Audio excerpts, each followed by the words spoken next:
Why should people focus more on enterprise value rather than cash flow?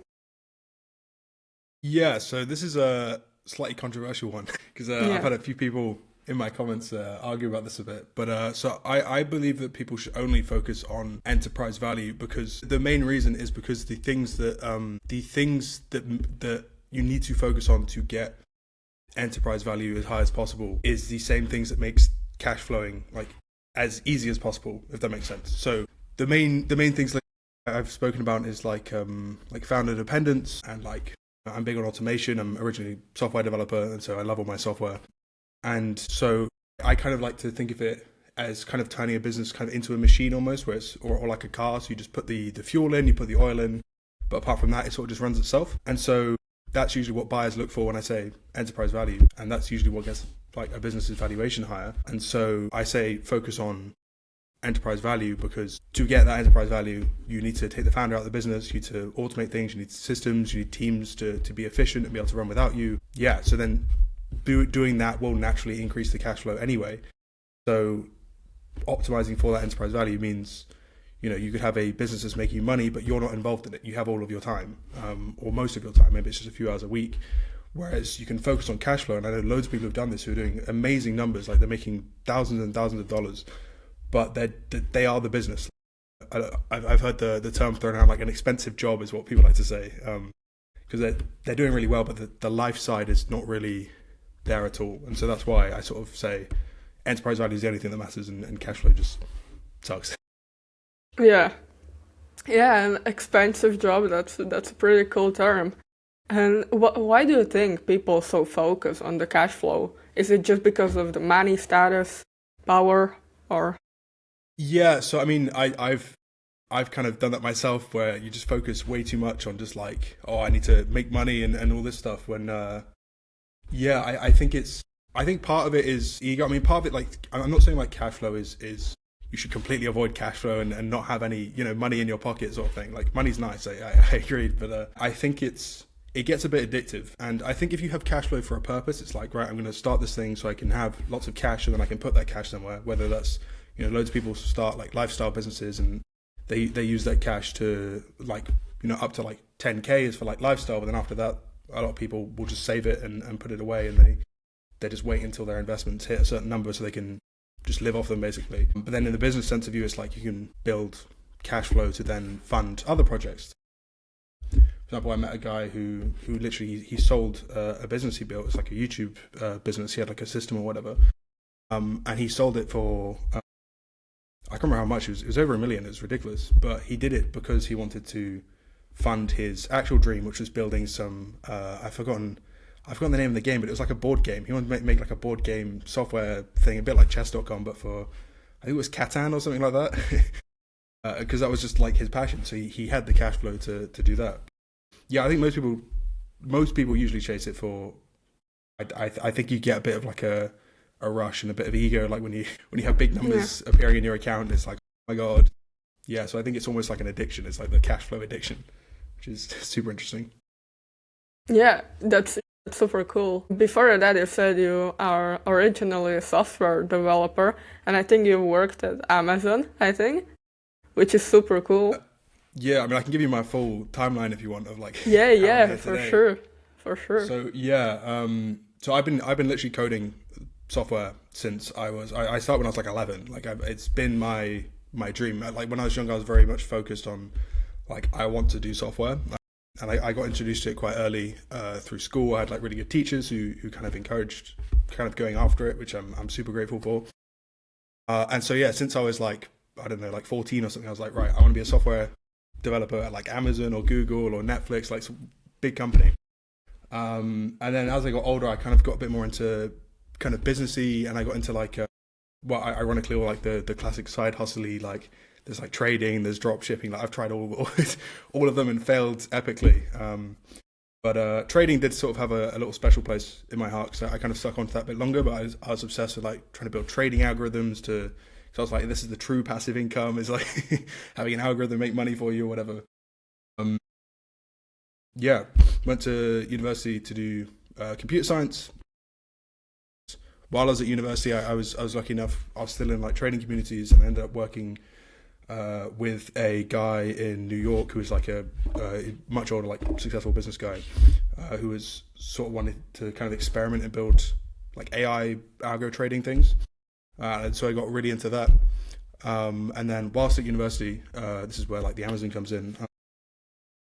I interned at Amazon for like a summer, and it was in. So I'm from the UK. I'm based out of Somerset, but it was in Dublin, and so it's like different currency. I didn't know anyone there, and so I went there for 3 months, and it was really enjoyable. Like I loved it loads, but I kind of realized while I was there, I'd call my friends in the evening, and I realized the kind of the work was just my life, and like I really enjoyed the work. So I just love building anything with code. Like I do it in my free time, build little side projects, whatever.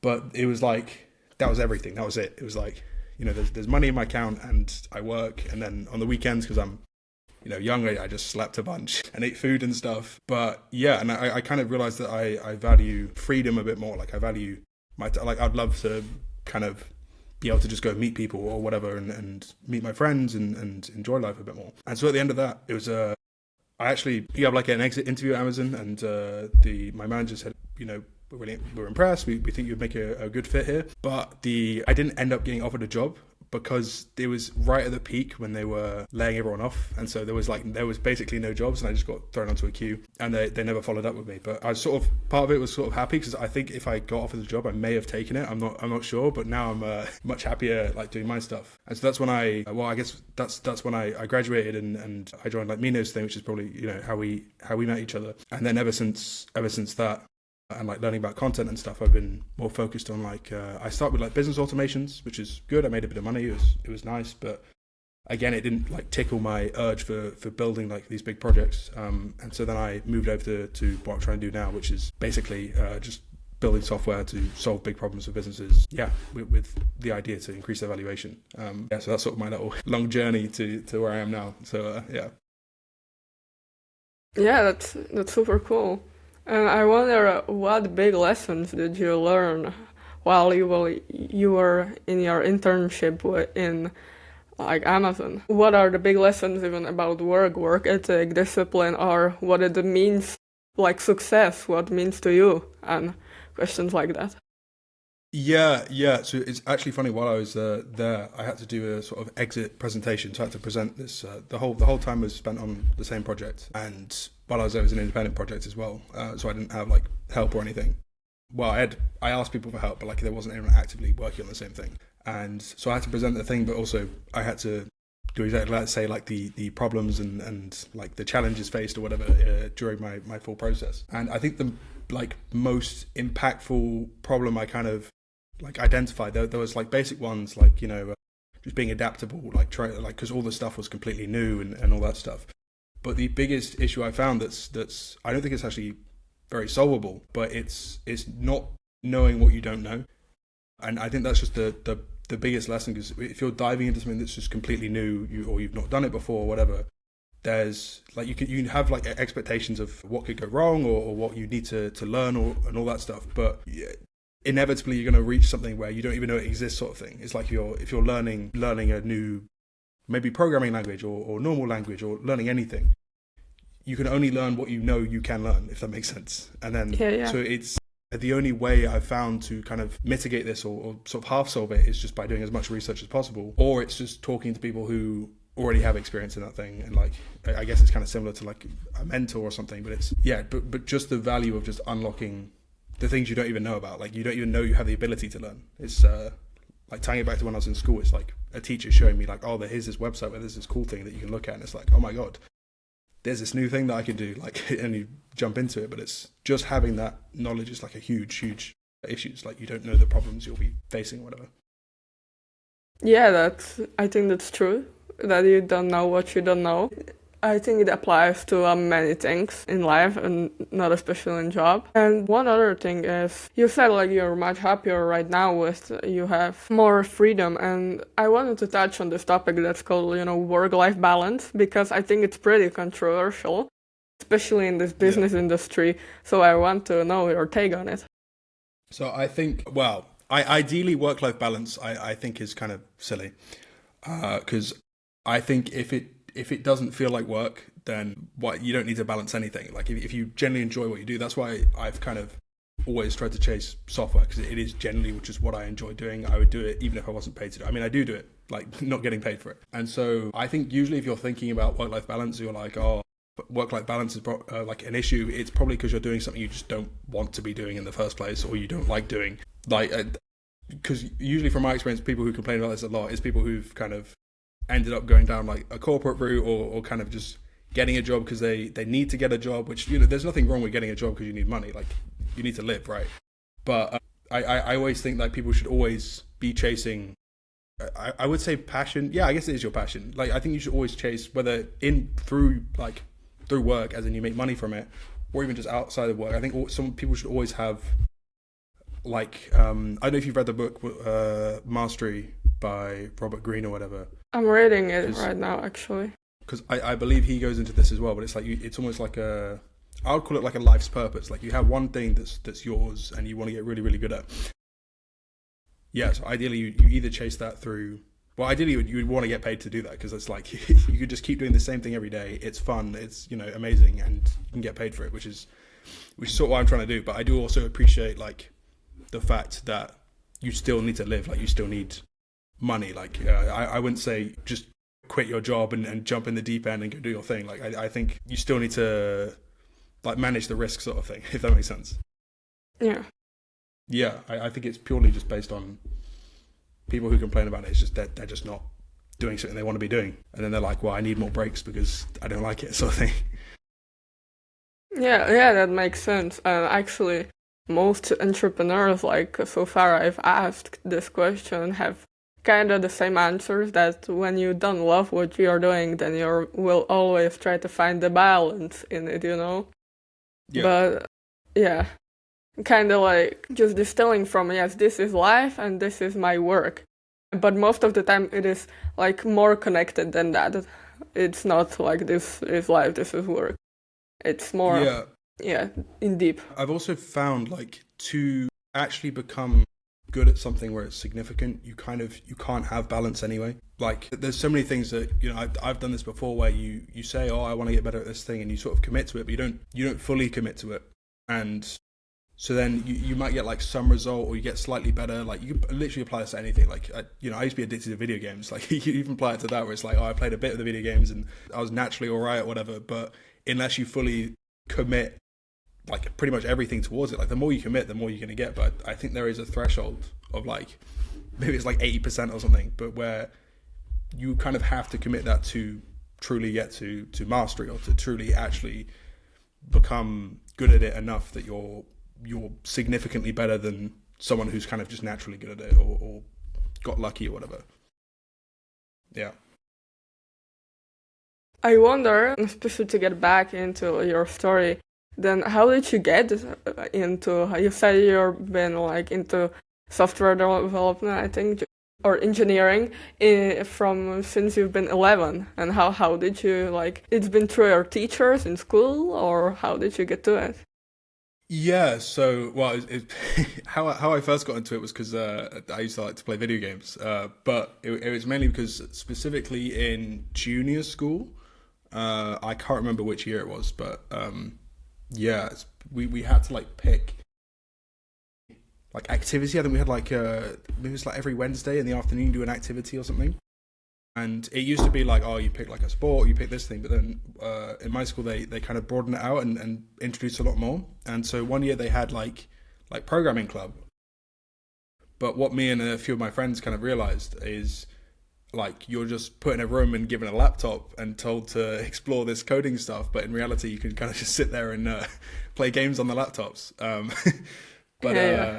And then we'd get told off and stuff, because I don't know if you've heard of Scratch, but it's like a drag and drop coding thing, and like the icon's this little cat, and you can make, like, little games and just, like, silly things. It's great for sort of young people who have completely no experience, kind of as an introduction to kind of coding stuff. You don't have to type anything, you're just dragging these blocks around. And so, yeah, like, there was people who built games on there, and they share them with each other, whatever. So we used to just play those games until one day, like, we'd play some games, but because how Scratch works is you can copy other people's games. And so then I was like, like, let's see if I can cheat a bit and And so I'd make my own copy of the game, have a look at the blocks, and try and like change it around so I could cheat and, and show my friends like some ridiculous high score that's not possible or whatever.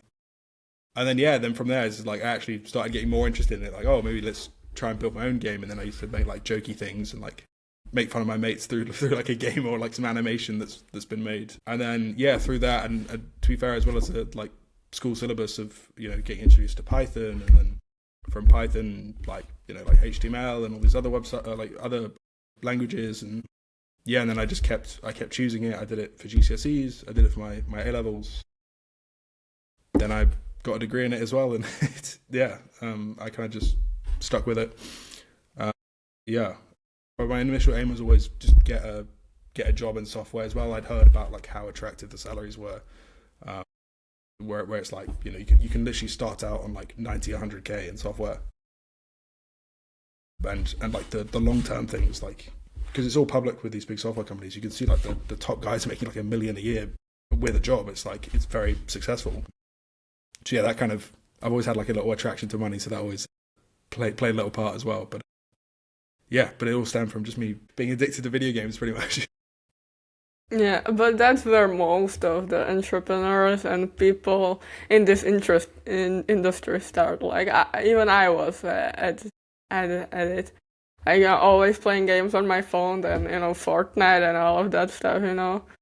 Yeah. So yeah, it must like instill some like traits or something. Like just playing games all the time there must be some like just something in it that makes people, I don't know, just driven to do more or something. Like I don't know what it is, but there's this weird pattern that is in this industry, and now you're working with the businesses and helping them incorporate those softwares and kind of helping them evaluate. How has that been going? Yeah, so it's not too bad. I feel like I'm still early days. Like because I started with the automation stuff, and I kind of switched. Like I made money through the automations, and then I was kind of like, I don't like it, so I switched to this thing where now I can actually build full on sort of software. So I noticed with this industry is it's very slow. Like a lot of what I'm doing and a lot of my results have literally just come from networking. Like my content and personal branding has helped a lot with that. And I kind of shift my perspective from kind of, a lot of people treat the personal brand as like making sales, like sell people in the DMs, all this stuff. And I've kind of slightly shifted my belief on that to more like it's networking. These are just real people. You can kind of just post content that they would like, and then they're there. You can just message them and say hi and ask them questions. I've noticed more results in this space from just doing that, and then being brought into projects by people that I would have never been able to contact without using my personal brand. Like it'd just be impossible, I think.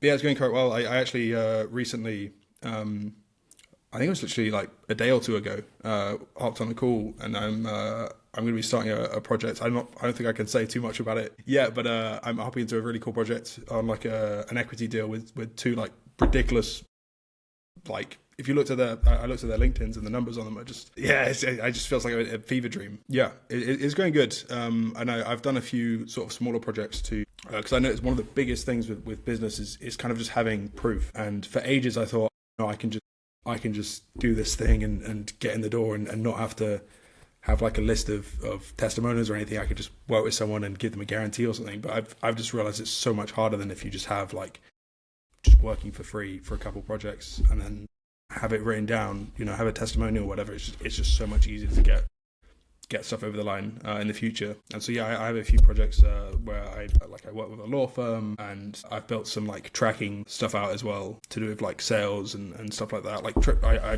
tracking has a weird like special place in my heart. I'm also currently building, it's more of like a personal project, but I'm trying to build like a social media tracking thing, which is super interesting because I've always been obsessed with this idea with content. Like everyone's like, oh, you can generate sales or like sign-ups or whatever it is, but no one actually has a way of determining like which piece of content actually contributes to those sales. You have views, you have likes, you have shares, but you can't say, well, this post brought me in $1,000 or something. There's nothing there. So I'm trying to currently build out something around that, just as like a personal thing. I don't know if I'll turn it into like a business afterwards, but it's just building stuff. Like I just love building just interesting software that just solves business problems and essentially just trying to get paid to do it. And that's whether that's through like equity deals or actual just like payments or whatever. Yeah, no, that's super cool. And even the idea with social media is pretty like awesome, I think. And other question I had was, what do you think every entrepreneur, like beginner entrepreneur or founder, should know about like business and how to just don't fail? Because I expect you worked on with like bigger firms, you did a lot of case studies, and I think there are some patterns that you may see with the bigger companies and with the companies that win, and that companies that fail have like some differences, main differences. Yeah, yeah, and I've definitely as well, just from trying things myself, like failed many times and stuff. But I think the biggest thing, and this also kind of applies to like kind of learned this from posting content, to be honest. But I think the number one rule is to not stop, because I think if you don't stop, at some point you will get the result. It's just like how soon will you get the result? And yeah, that like for example, that's I've been posting content for what like 2 years. We're getting 200 views pretty much, or like 500, whatever. And it's only recently that it's actually done well, like in the past month or so, or whatever. And so yeah, not stopping is, I would say, is like the biggest thing to doing well in anything. And then after that, I mean, if it's specific to business, I would say having proof is should be the first aim. Like because the issue I did first is I got too drawn to money and I went too far into like growth operating and like doing people's emails and all this other stuff. Like you actually had Banny Fitness on before. I ages ago I did like emails for him for free, trying to build like testimonials and stuff. But yeah, it just, I think the proof, the proof just needs to be there. But like the reason I switched to software from the growth operating stuff as well is just it's the passion. So, yeah, my thoughts are a bit all over the place. No, it's okay. It's okay. So yeah, it's getting proof, but then also it's doing it in something you're passionate about.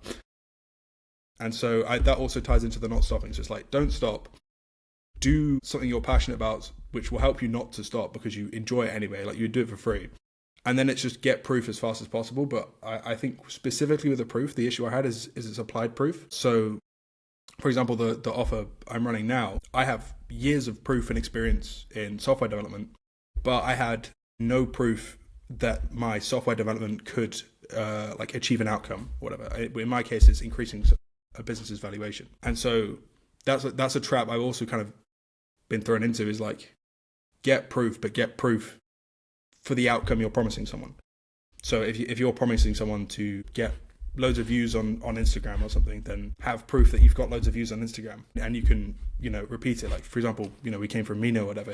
His whole catchphrase is, I've grown 5 accounts to over 10,000 followers in 5 different niches, right? That's loads of proof that, okay, anyone can work with this person and do well or get these views or whatever. So yeah, I think, don't stop, get the proof, like applied proof, and then do something you enjoy. So you're just not like hating waking up every day. And then the last one, I guess slightly generic, but this is something that's really sort of hit me more recently, is it's kind of around the idea of like doing difficult things. And so it's something I've realized is that in order to, everyone has like a sort of kind of beliefs that are holding them back and stuff. And I think this applies to business a lot because, for example, I felt loads of resistance to sending DMs because it feels like salesy and all this stuff. And this also applies to like getting good at something or whatever. But in order to get good at something or get over a negative emotion to something like sales or whatever, I've realized the only effective method of getting over that is literally by doing the thing.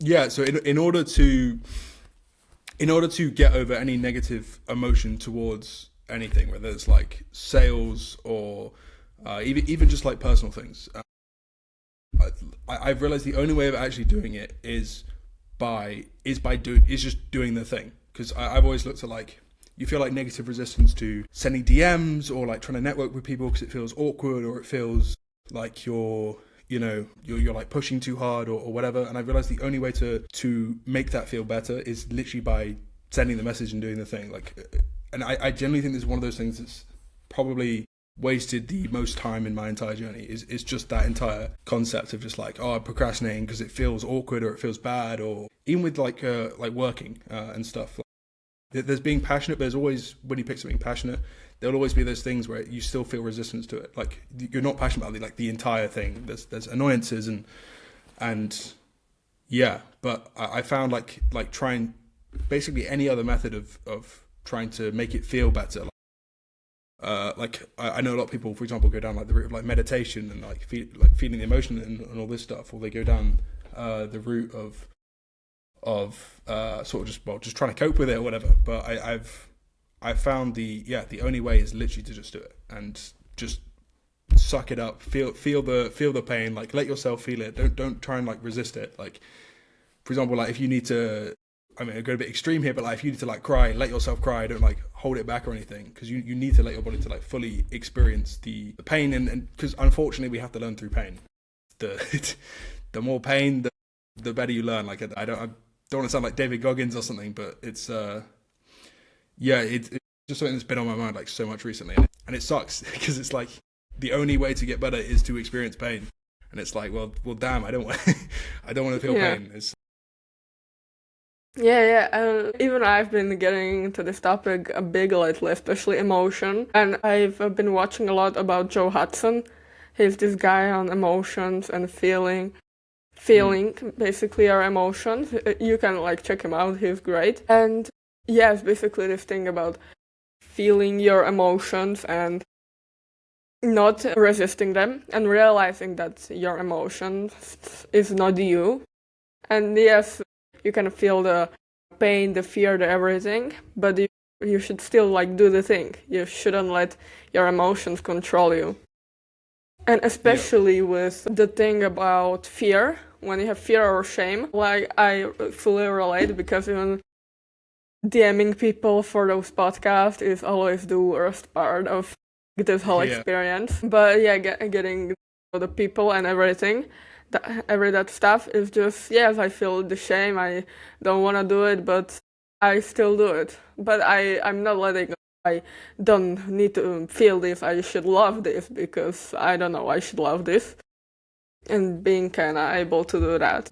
How's been your process, like with processing emotions, or even meditations, breath work, whatever are you doing? We can deep down into that topic. Yeah, so this is a topic I seem to always like just personally get into. Like on the surface, it's all like business and software, but like I'm super interested in the whole area of sort of like psychology, or like how people behave, or just or just being like introspective, like just analyzing my own thoughts. Like I started doing that in my second year of university, where I had a friend in first year who got me into like self-improvement. Like so at that time I was just still playing video games. I kind of stopped, so I went to uni and stuff. But then he introduced me to self-improvement and stuff, is where I started going to the gym, I lost a bunch of weight and all that stuff. And then second year I just got like ridiculously introspective. And yeah, it's a very, very interesting topic, because I like to analyze my own thoughts. Like I'm naturally an overthinker anyway. And yeah, but because of that in second year I got very introspective. I also got a bit like controversial. I was on Twitter and all the conspiracy theory stuff, and just questioning like it just I think the most dangerous question on the planet is just the why, and when you apply that to literally everything, it gets a bit scary. Like because it's like, why did I think that, or like why didn't I do this thing when I wanted to do this thing, and that's sort of how I got into journaling as well, where I'd sort of just brain dump before bed and just read back on it, and you can kind of just I read back on it sometimes to this day, it's quite cool to see like where your brain state is. But it's like going back into the past, like it's a whole experience. And I think the biggest book that sort of kind of, because you can take this introspective thing and learn things about yourself, but I think you can also do it externally and learn things about other people. Sort of saying this because like a book I absolutely love, I still need to finish it because it's an absolute like doorstop. It's huge, but it's the Laws of Human Nature by Robert Greene. I love all the Robert Greene stuff. He's great. But it's just so interesting because you can look at yourself and like most of this stuff I've realized, I call it like childhood trauma, but it's not necessarily like a traumatic event, but it's stuff that like you're brought up a certain way, and whether you like it or not, there are behaviors and thoughts and stuff that are kind of trained through being brought up in that way. Like a very simple one that I had is I was always told to finish my plate of food. So now, as I'm older, I finish my plate of food, even if I don't feel like finishing my food. Hence why I got a bit overweight and stuff. But it is something you can like untrain. But there's so many small things like that, and very big things. And I think everyone has some childhood trauma, and yeah, like I think it's like first like identifying it and understanding like where it is, and then it's like working on trying to solve it, which is the hardest part. Like the easy part is just identifying it. And I've been for a long time obsessed with this idea of like, right, I know there's this specific mindset issue, and I can even pinpoint like it's been conditioned through this childhood pattern or whatever it is. But the solving it part is the really difficult part, which is why I sort of commented on the thing of like you kind of just have to do it. Like I haven't found a way of solving it aside from sort of biting the bullet and just throwing yourself in the deep end and trying to do that thing, and just kind of almost like exposure therapy, if you like, just exposing yourself. It could be in small ways. Like if you're scared of the dark, for example, you could turn the lights off for 5 seconds and then turn them back on. Like you don't have to just stay in the dark for 10 hours or something crazy. But this is the sort of only way I found to solve it. But yeah, I'm fascinated by the whole topic because you can also use it to identify other people through their body language. And like I have a very controversial opinion where I think you can actually, people say, oh, you shouldn't base people on their looks. I think you can base a lot about someone based on their looks, just by knowing more about like human nature. Like when you look at someone, everything you're looking at is a conscious decision. Well, is a conscious or unconscious decision by that person. So like the clothes they're wearing, or like a big one I like to use is sort of more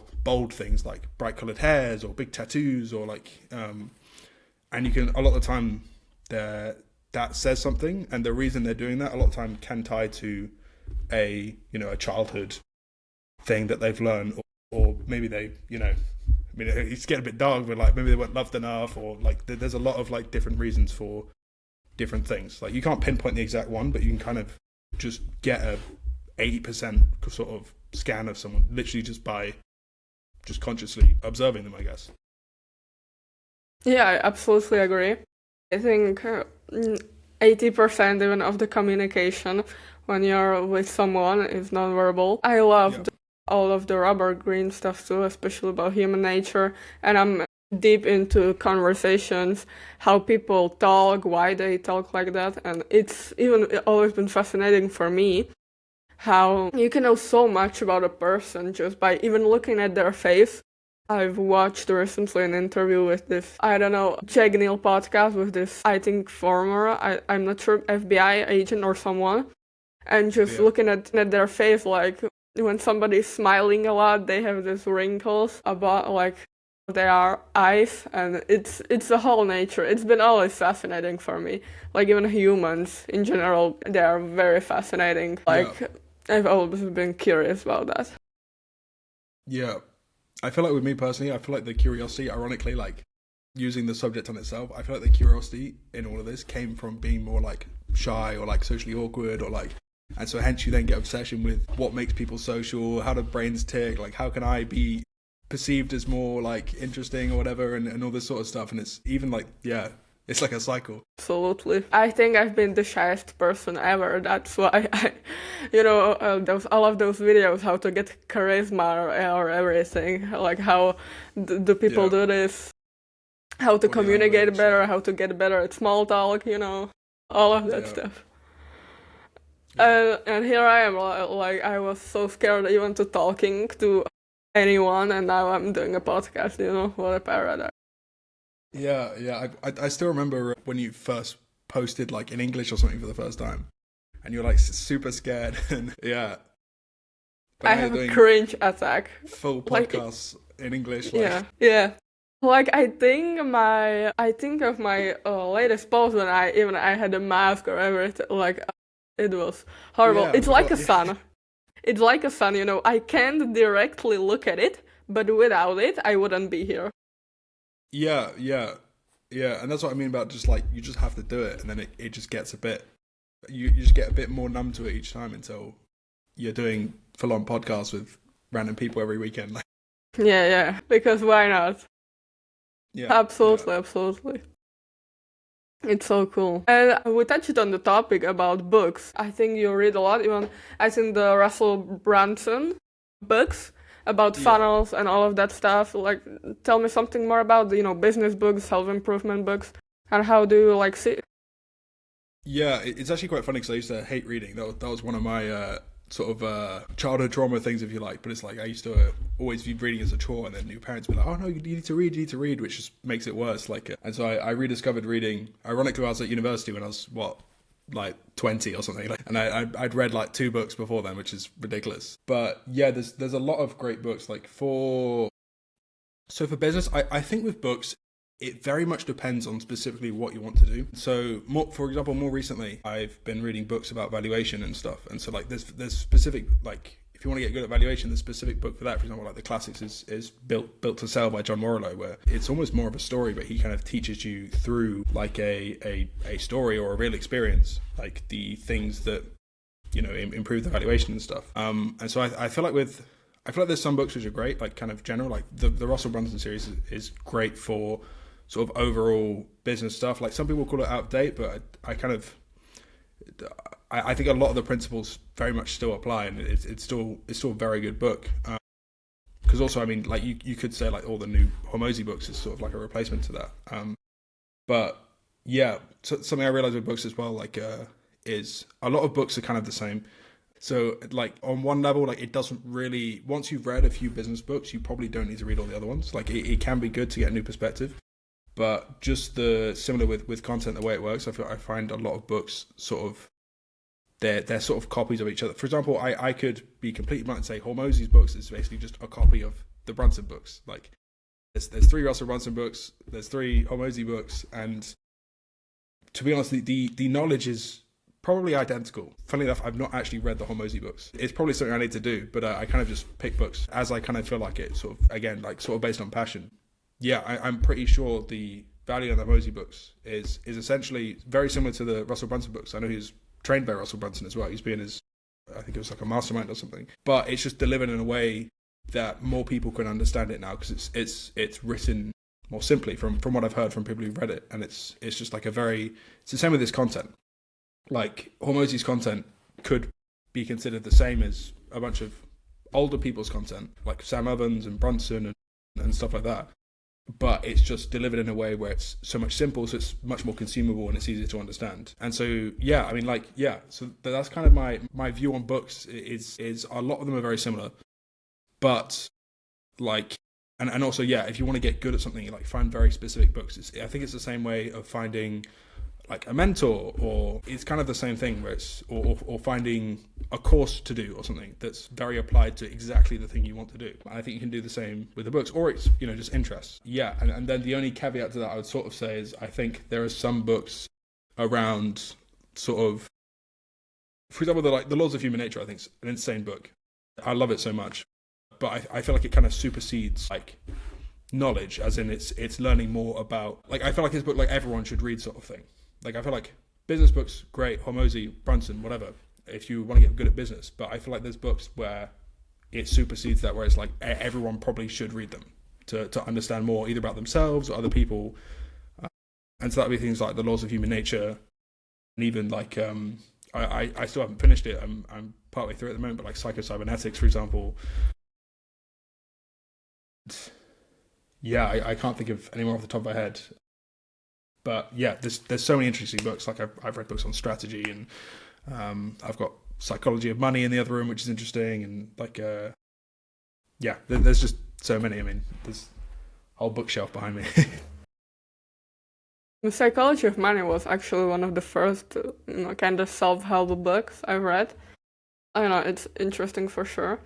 And you said like you started reading a book just at the uni, and before you hated it. Now you have a full bookshelf of books. And Yeah. like, how did you got into that?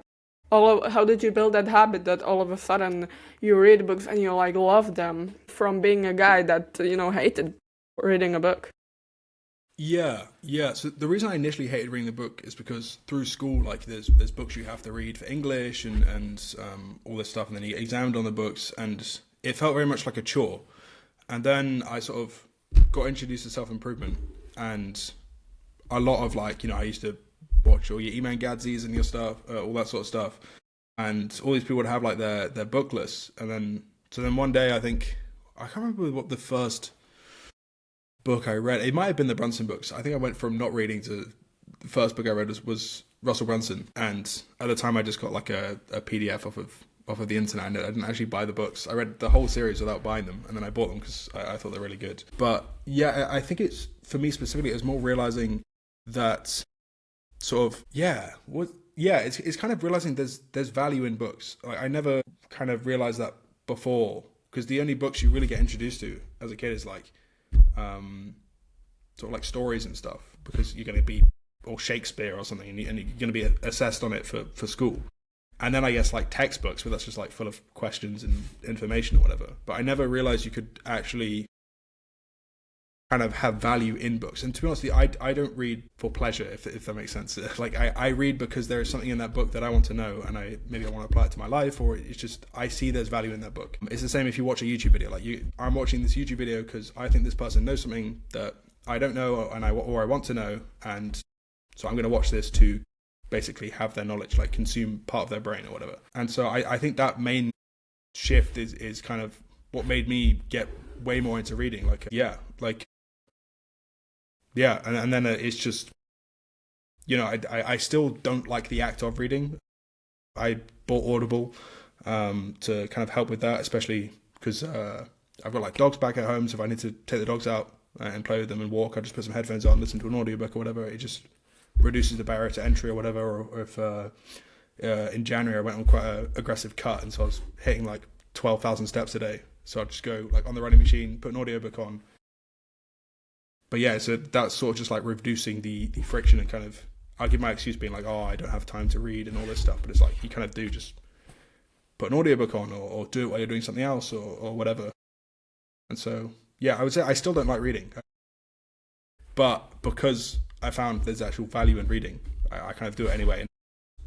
In order to make yourself do something, just, again, it's probably Atomic Habits or something, like make it as easy as possible, do small amounts at a time, like whatever, even if people have like the 10 pages a day thing. And I think it's just that. Yeah, absolutely. And I think there is this quote from Naval that like read what you like until you like reading. So I think, just eventually maybe people get into it or they won't. That depends on person. Yeah. One topic I wanted to touch on was AI, because AI is of course big, especially in automations, in your field like software and everything with that. And for the lack of time, I first want to touch on that. Like, what's your perspective, especially in content and business and basically all of those things that AI is just here?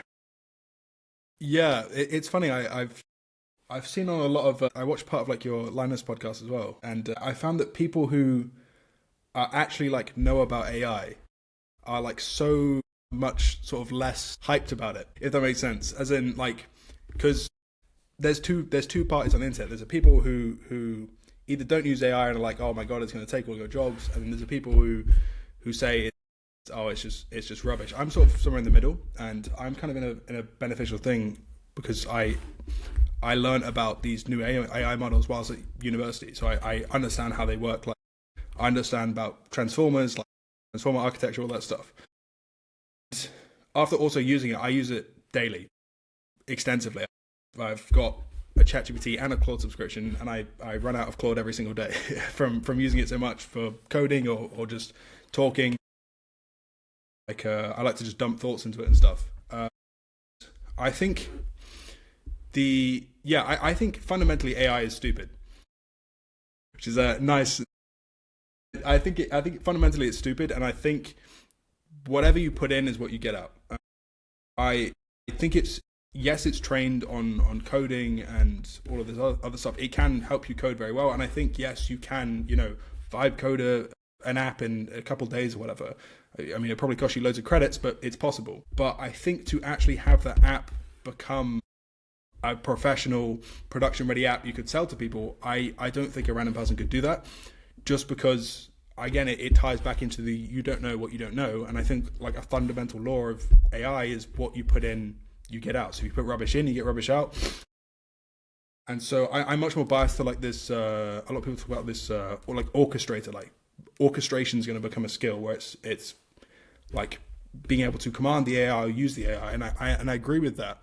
And it's also why I think that jobs aren't going to be lost, is because I think you still need an expert to use an AI, because the AI is not perfect and it'll make a lot of mistakes. But even just to tell it what to do, you need experience already. So, for example, just with software, if you use it to code, I've actually written like custom rules and prompts and stuff to help me code better with AI, because I know about a lot of the rules. And on like a basic one is it makes loads of markdown files. It's basically just like notes, which is really annoying. You like tell it to make one change and then it makes a whole like PDF document about what changes it made and documentation and stuff like that.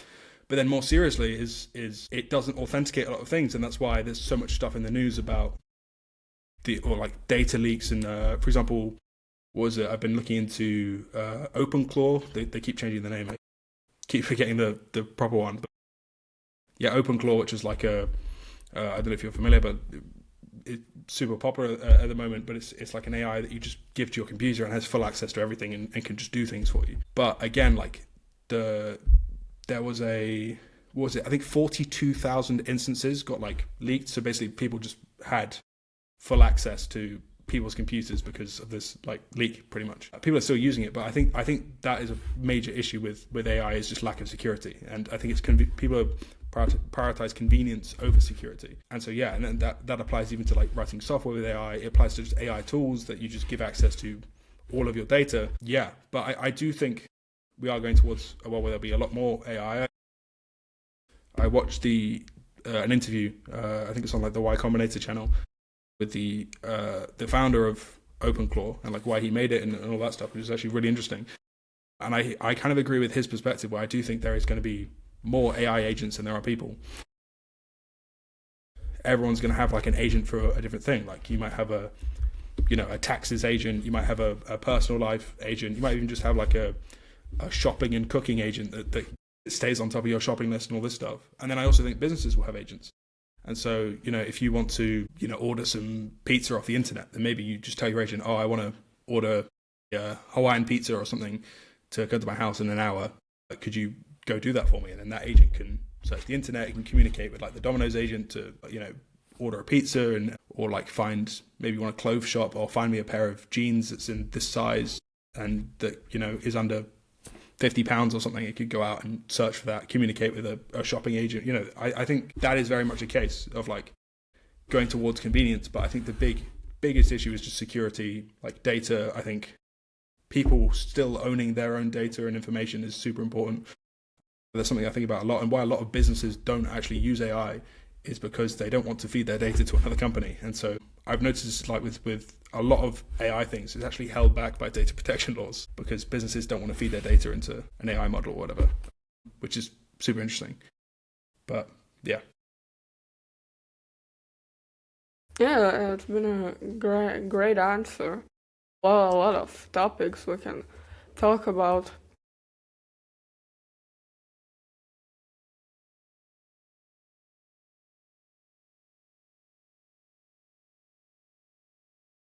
Well, like you said, you have the ChatGPT subscription and the cloud subscription, and you even before talked about these rules of AI and the kind of the prompt rules, and you have some structures. Could you share some that how can people get better at prompting, and even how can people pick the like LLM model or LLM that they should use, because there's a lot. There's Claude, there's ChatGPT, there's Gemini, and all have their pros and cons.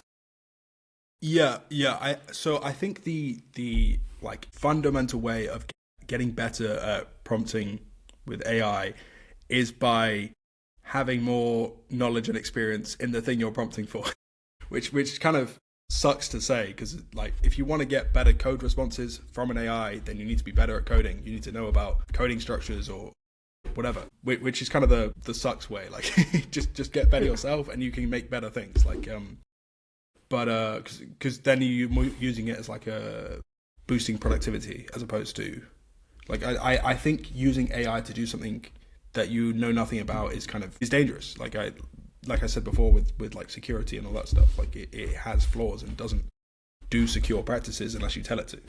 But yeah, and then with like the models, so I mean the way I use it, I used to use Cursor a lot for coding, but I've now switched over to Claude Code, and I think for developing things, Claude is just the best. I think Claude Code is also very good because it has more access to your file system, but the good thing about Claude Code is it stays within the folder you tell it to, as opposed to OpenClaw, which can just destroy your life. But yeah, so Claude Code's great for coding, and I think that using the more powerful models, someone who even doesn't know too much could probably do quite well. But I still think you need a fund. Like if you're building a website, I think you still need at least watch like a couple YouTube videos on like building websites or like what makes a good website at least. So at least you can criticize it properly and say this is rubbish or this should look like this and do this instead.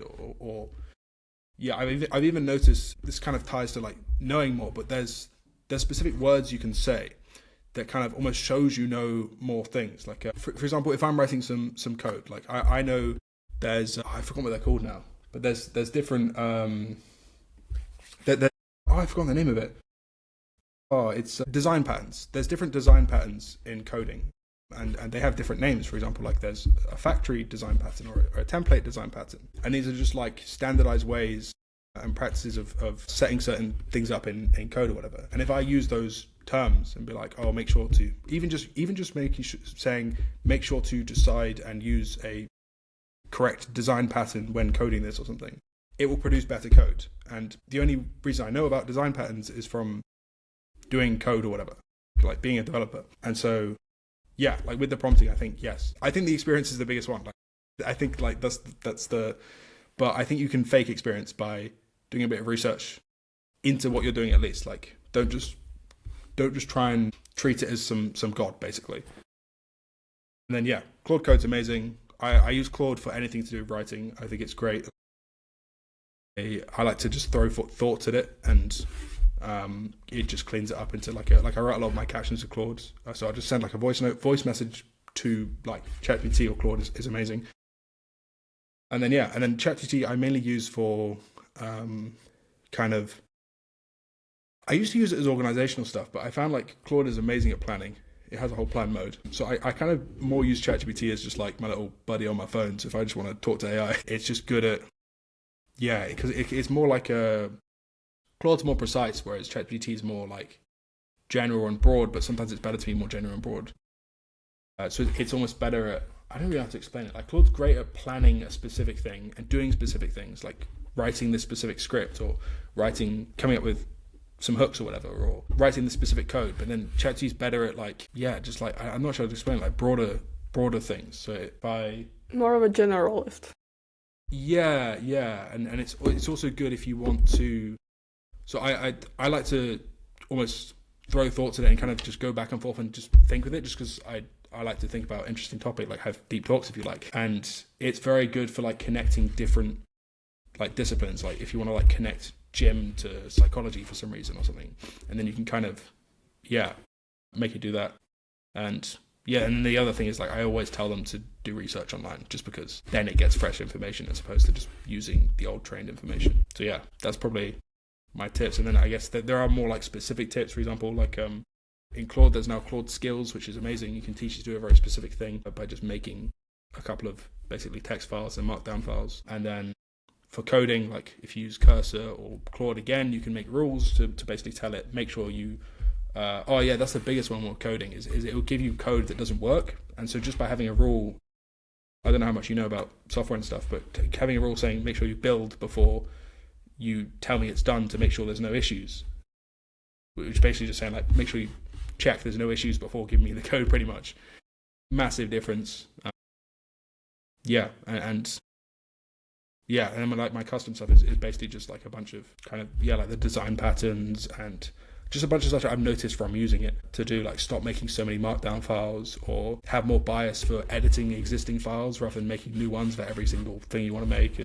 yeah, and it's just making these these rule files for, you can apply it to anything as well. You can apply it to scripting, where it's like if it keeps you, for example, the classics, the M dash, right, where it writes things and has dashes everywhere. You can kind of write rules to tell it not to do that. Although from my experience, I found specifically with ChatGPT, it still does it. But Yeah, that's been a great answer. And using Claude for a lot of people actually have been using Claude, especially for their projects than for building things. But again, ChatGPT is better for those philosophical questions you have at night, or at walk. So I do agree with that. And I have many more questions. From now on, I need to make a longer podcast, at least an hour and a half or 2 hours at best. yeah, Because from what I saw, the hour mark is when every person kind of opens up and it starts to be this good conversation. yeah. So I'm sorry, but we need to end. But I hope so. We can someday, I don't know when, do it again and meet again at this podcast. Maybe in the future, I will have my own studio. So I would be glad to have you there too. And thanks for coming here. It means a lot, and hope you enjoyed it. Yeah, I appreciate it. It's been good fun. Yeah, it's been great. Thanks. Of course.